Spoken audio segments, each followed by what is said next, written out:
नमस्कार, मैं हूं वसुधा तिवारी। दिल्ली में बढ़ते कोरोना संकट के बीच मुख्यमंत्री अरविंद केजरीवाल को एक बड़ा झटका लगा है। गृह मंत्रालय से जारी अधिसूचना में कह दिया गया है कि जो दिल्ली सरकार से संबंधित अधिनियम है उसे लागू किया जाता है और राष्ट्रीय राजधानी दिल्ली में अब सरकार का मतलब उपराज्यपाल होंगे। यानी कि जो दिल्ली के एलजी हैं अनिल बैजल, उनके पास अब दिल्ली सरकार से और दिल्ली से संबंधित सभी मुद्दों पर फैसले लेने का अधिकार है। वैसे बता दें, इस फैसले की सबसे बड़ी वजह शायद वही मीटिंग है जिसका लाइव प्रसारण मीडिया में और सोशल मीडिया पे हो गया था। दरअसल बात यह है कि 5 दिन पहले मुख्यमंत्रियों के साथ प्रधानमंत्री मोदी एक हाई लेवल बैठक कर रहे थे।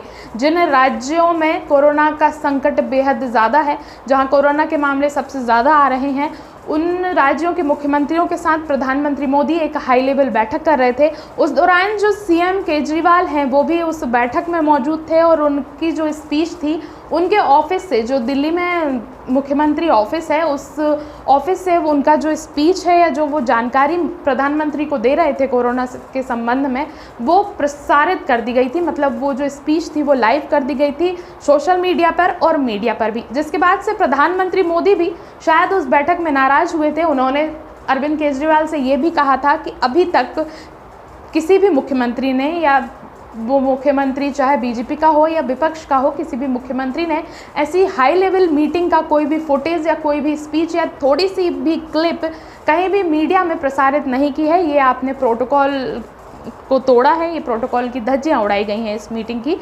उसके बाद से ही शायद जो है सीएम केजरीवाल की मुश्किलें बढ़ती जा रही थी। हालांकि केंद्र सरकार की तरफ से दिल्ली की जनता और दिल्ली के अस्पतालों की मदद करना बंद नहीं किया गया था। दिल्ली के अस्पतालों को केंद्र सरकार ने बराबर मदद की है। वहां ऑक्सीजन की सप्लाई भी करवाई है, दवाइयों की सप्लाई भी करवाई है, कोविड बेड्स की संख्या भी बढ़ाई है। लेकिन उसके बाद से ही उस मीटिंग के फुटेज लीक होने के या उस मीटिंग के फुटेज मीडिया में आने के बाद से ही मुख्यमंत्री केजरीवाल की मुश्किलें बढ़ी हैं। वैसे ये जो अधिनियम है इसको मंजूरी काफ़ी दिन पहले मिल गई थी।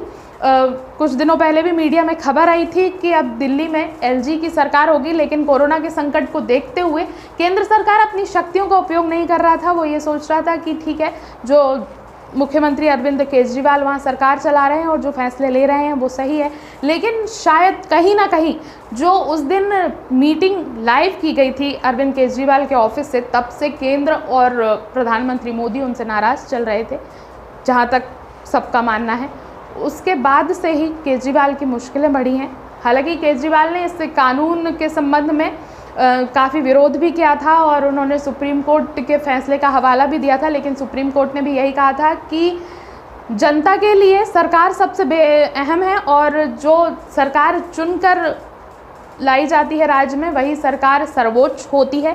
उसके पास ही सबसे ज़्यादा अधिकार होते हैं। उसके पास मंत्रिमंडल होता है। मंत्रिमंडल में जो मंत्री हैं वो हर विभाग, हर क्षेत्र की कंडीशन जानते हैं कि किस परिस्थितियों से कौन सा विभाग जूझ रहा है, किस तरीके के राज्य में क्राइसिस हैं, सारी चीज़ें।